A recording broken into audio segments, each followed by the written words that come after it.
Assalamualaikum warahmatullahi wabarakatuh. Perkenalkan, kami dari kelompok 1 akan mempresentasikan hasil kerja kami mengenai transformasi bisnis retail studi kasus Telumart. Kami beranggotakan 5 orang diantaranya: Indah Kusprasetya, Monika Yovita, Matrona Patricia Malindir, Melati Wahyudina Putri, Ervina Azahra, Teresa Andra Novarianti. Langsung saja ke pembahasan. Pada kesempatan kali ini, saya akan menjelaskan tentang bagaimana cara untuk menyusun strategi pengumpulan data dan integrasi data. Untuk menyusun strategi pengumpulan dan integrasi data, kami menggunakan pendekatan yang sederhana namun efektif. Langkah pertama yang kami lakukan adalah menggunakan Customer ID sebagai kunci utama. Jadi, semua data mulai dari transaksi toko, kunjungan website, sampai interaksi media sosial akan ditautkan lewat satu ID pelanggan. Misalnya, pelanggan dengan ID CAS 0005 bisa dilacak jejaknya mulai dari kunjungan produk, pembelian di toko Bandung, hingga review positif di Instagram. Langkah kedua adalah standarisasi dan pembersihan data. Ini penting supaya data bisa dianalisis dengan akurat. Misalnya, tanggal harus punya format yang sama, dan data yang kosong atau double harus dibersihkan agar hasil analisisnya tidak salah. Selanjutnya kami menyusun apa yang disebut profil pelanggan 360 derajat. Artinya kami menggabungkan semua data apa yang pelanggan lihat, beli, rasakan untuk memahami perilaku mereka secara utuh. Agar semuanya efisien, proses ini kami otomatisasi, jadi penggabungan data dari web atau transaksi harian bisa dilakukan secara otomatis tanpa harus dikerjakan manual setiap harinya. Yang terakhir, seluruh data yang sudah bersih dan terintegrasi akan kami simpan di data warehouse seperti Google BigQuery atau AWS Redshift. Dengan begitu, tim marketing atau manajemen bisa langsung melihat laporan dan insight dari dashboard tanpa harus menunggu data dari tim IT. Selanjutnya akan dilanjutkan oleh teman saya. Untuk menjawab pertanyaan tentang bagaimana data bisa menciptakan nilai bagi transformasi bisnis Telumart, kita bisa melihat bahwa integrasi data pelanggan dari berbagai sumber, seperti transaksi pembelian, kunjungan website, dan media sosial mereka. Dengan data ini, Telumart sendiri dapat lebih mengenal pelanggannya secara personal dan menawarkan produk, promo, atau diskon yang sesuai dengan minat mereka. Promosi juga bisa dibuat lebih tepat sasaran dan sesuai dengan kebiasaan pelanggan tersebut. Selain itu, Telumart bisa mengelola stok barang dengan lebih cerdas berdasarkan data pencarian tersebut.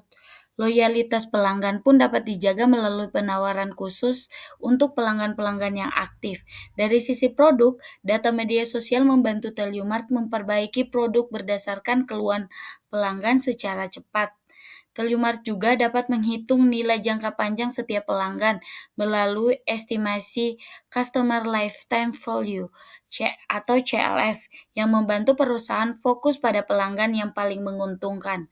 Selain itu, Telumart bisa mendeteksi lebih awal pelanggan yang mulai kecewa dan segera mengambil tindakan untuk mempertahankan mereka kembali. Keputusan bisnis pun bisa diambil lebih cepat karena seluruh data tersaji secara real time. Dengan segmentasi pelanggan yang lebih akurat, pendekatan pemasaran dan pelayanan yang bisa disesuaikan untuk tiap kelompok pelanggan secara efektif. Semua hal ini mendorong percepatan transformasi digital di Telumart sendiri, menjadikan Telumart lebih kompetitif di tengah persaingan digital yang semakin ketat. Singkatnya, data bukan hanya alat bantu, tapi sudah menjadi aset strategis yang membuat Telumart lebih cerdas, gesit, dan berfokus pada kebutuhan pelanggan. Membuat coding untuk menggabungkan 3 dataset yang sudah disediakan berdasarkan ID pelanggan. Yang pertama, membuat dataset yaitu sosial media, transaction, dan visit. Lalu menggabungkan ketiga dataset berdasarkan customer ID-nya. Menghitung customer lifetime value atau CLV berdasarkan total pembeliannya. Setelah itu, menggabungkan hasil CLV ke dalam data frame utama. Mengklasifikasikan pelanggan berdasarkan CLV ke dalam 3 segmen, yaitu low, moderate, dan engage. Return low, pelanggan dengan CLV kurang dari 100 dianggap low. Return moderate, pelanggan dengan CLV antara 100 dan 500 dianggap sebagai moderate. Yang terakhir, return engage, pelanggan dengan CLV lebih dari 500 dianggap sebagai engage. Selanjutnya, menambahkan kolom customer segment untuk menunjukkan segmen pelanggan berdasarkan CLV, dan menampilkan data yang sudah digabungkan dan terklasifikasi. Terakhir, sebagai opsional, menyimpan hasil data ke dalam file CSV. Selanjutnya, slide ini menampilkan hasil akhir coding Python di Visual Studio Code. Data pelanggan sudah digabungkan berdasarkan ID, lalu dihitung nilai Customer Lifetime Value untuk mengkelompokkan mereka ke dalam segmen. Awalnya dirancang 3 segmen, yaitu Engage, Moderate, dan Low Value. Namun, hasil akhir hanya memunculkan 2 segmen, yaitu Engage dan Moderate. Hal ini menunjukkan bahwa tidak ada pelanggan yang termasuk dalam kategori Low Value. Kemungkinan karena nilai CLV mereka masih cukup tinggi secara keseluruhan. Berikut merupakan hasil visualisasi yang sudah kami lakukan. Berdasarkan hasil integrasi dan analisis data dari transaksi, kunjungan web, dan media sosial, berikut insight kuncinya.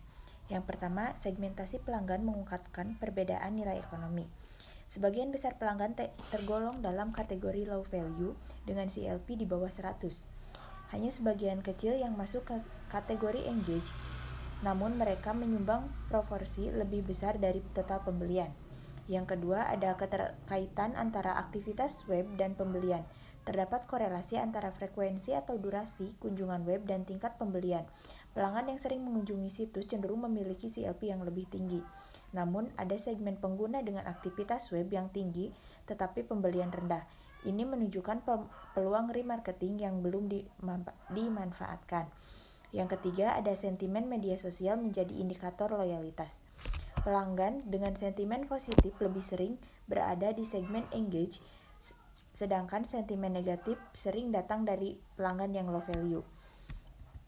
Dengan kemungkinan kecewa karena ekspektasi yang tidak terpenuhi. Baik, selanjutnya di sini ada rekomendasi inisiatif strategis berbasis data yang mendukung bisnis metamorfosis Tellyumart ke arah perusahaan berbasis digital. Yang pertama ada rekomendasi produk berbasis AI, yaitu email automation dan notifikasi promo. Yang kedua ada segmentasi berbasis prediksi. Yang ketiga ada dashboard real time untuk evaluasi. Selanjutnya ada tujuan. Yang pertama meningkatkan retensi pelanggan dengan memberikan pelanggan yang disesuaikan. Yang kedua meningkatkan konversi pelanggan beraktivitas tinggi tetapi ber-CLF rendah. Yang ketiga ada mendorong loyalitas dan advokasi pelanggan engage. Lalu yang terakhir ada dampak potensial. Yang pertama meningkatkan CLV keseluruhan pelanggan. Yang kedua ada mengubah pelanggan moderate atau low menjadi engage. Yang ketiga ada mempercepat transformasi digital dengan sistem berbasis data dan otomatisasi cerdas. Baik, sekian presentasi dari kelompok kami, kurang lebihnya mohon maaf. Thank you for watching.